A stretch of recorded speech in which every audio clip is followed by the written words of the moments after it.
Hi everyone, welcome to another practical chess position. In this position, it's white to move. This is from Jacob Aagaard's book, Excelling at Positional Chess. It looks like a reverse King's Indian, is what I believe this opening is called. As always, pause your video, try to find the solution on your own, and then we'll work on it together. So I'm just... it's funny because I've seen positions like this before. They're almost like opening theory. I mean, as far as I remember, the knight goes in f3. Somehow the knight's not there already. Or we have like quick ideas like pawn c5, but then black will play d5. I don't feel like that's so special for us. We could go b6, but then you can go c6. Don't feel like that's so special for us. So I'm not super sure what we're supposed to do here. But I'm trying to figure it out. I mean, knight f3 is just normal, and it looks like it transposes to some theoretical position. Like we go knight f3 castle, bishop b2, rook a1, typical stuff like that. But maybe there's some way to take advantage of the fact that we haven't wasted time with knight f3 and castles. But I'm not sure what it is. I mean, probably in a game I just go knight f3. b6, c6, bishop a3. I don't know. I mean, also if b6, you can go c5. That is important to keep in mind. Bishop a3, king h8, like whatever. Don't see the big deal there. If c5, d5, do we have any way to take advantage of his, I mean, I guess we could go e4 there. That could be annoying. Let's see, let's just make the moves on the board. I feel like I can make this board a little bigger, huh? Let's do it. Boom. So c5, d5. And now, we have a few choices. We could just try and take the... Oh wait, another typical idea is bishop g5 in these types of positions. Controlling d5 square. I mean, it's nothing too special, though. It's like...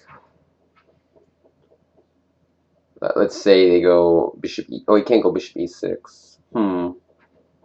Let's say king h8. Because if h6, now we can take, and c5 for real is annoying. So let's say, like, king h8. I mean, I don't know. It's like a typical move, bishop g5. c5, d5, e4. This is always worth looking at. Bishop e6. And now bishop g5. c6. It's tough to say what the heck's happening here.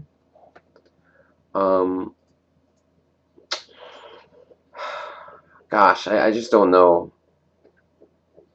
I don't know.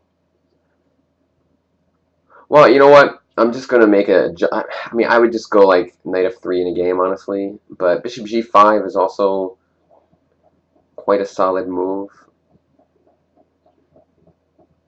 I'm going to go knight f3. There's zero chance it's the right move because it doesn't do anything special. But that's what I would do in a game, so I'm just going to play it. Let's see what he's looking for as the answer here. And I have to figure out whether I agree with him. So Savan versus Fiddler.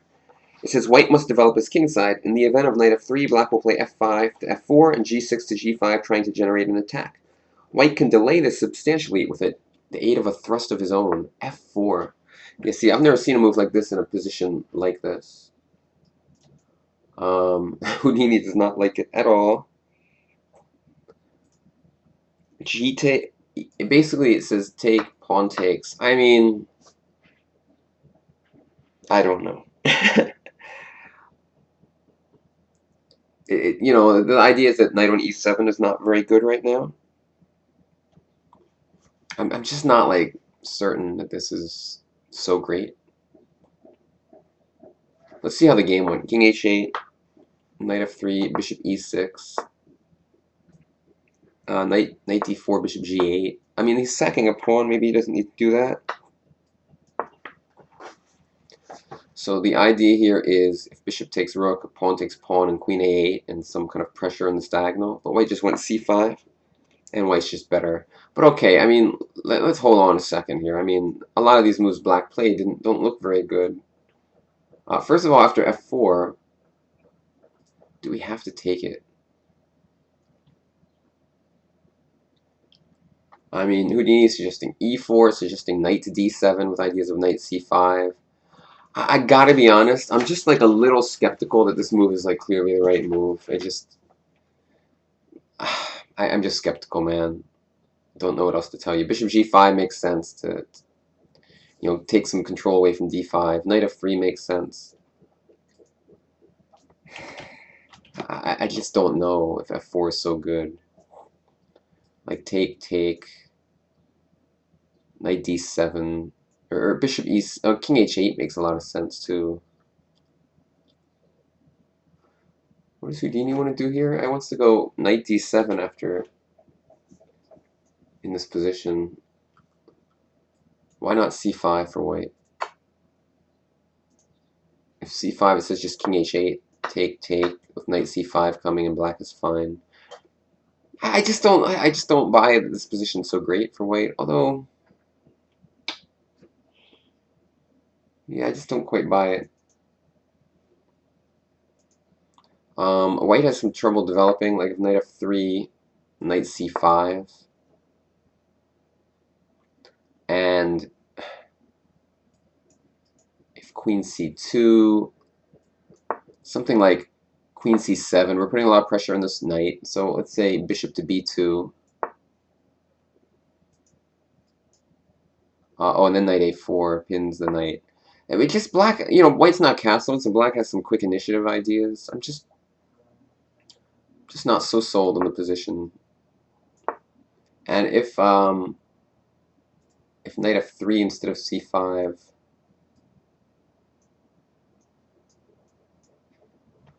we have ideas like d5 Houdini wants to do, but that looks weird. It just looks strange. I don't know. Knight e6. This is some computerized line. I don't know. I mean, this actually looks relatively comfortable for white because, like he says, the knight on e7 is a little sketchy. I mean, it doesn't have so many great places to go. But on the other hand, it's just like, I don't know. It's certainly interesting.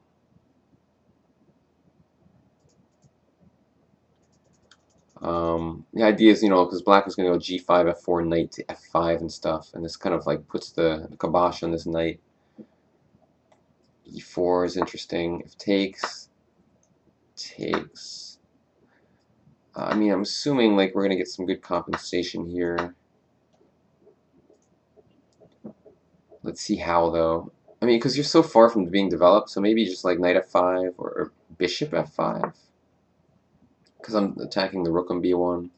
And let's say you take, right? I mean, I know white has all kinds of different moves in this variation. So let me just run it through Houdini. I'm just kind of curious. Oh, after knight e4, we can just go bishop f5 too. You're far away from castling, so black has ideas that are slightly annoying in a practical game like this. Anyway, so my conclusion is that f4 is not like so clearly good. I mean, it's an interesting move, but it does neglect our development, which slightly concerns me. And black played horribly in the game, of course. Like, just was losing in 6 moves. So, I mean, that won't always happen. So, my conclusion, f4 is interesting, but not very clearly the best move or anything like that. So, thanks, guys, for watching, and I will see you later, tomorrow with another position. Bye-bye.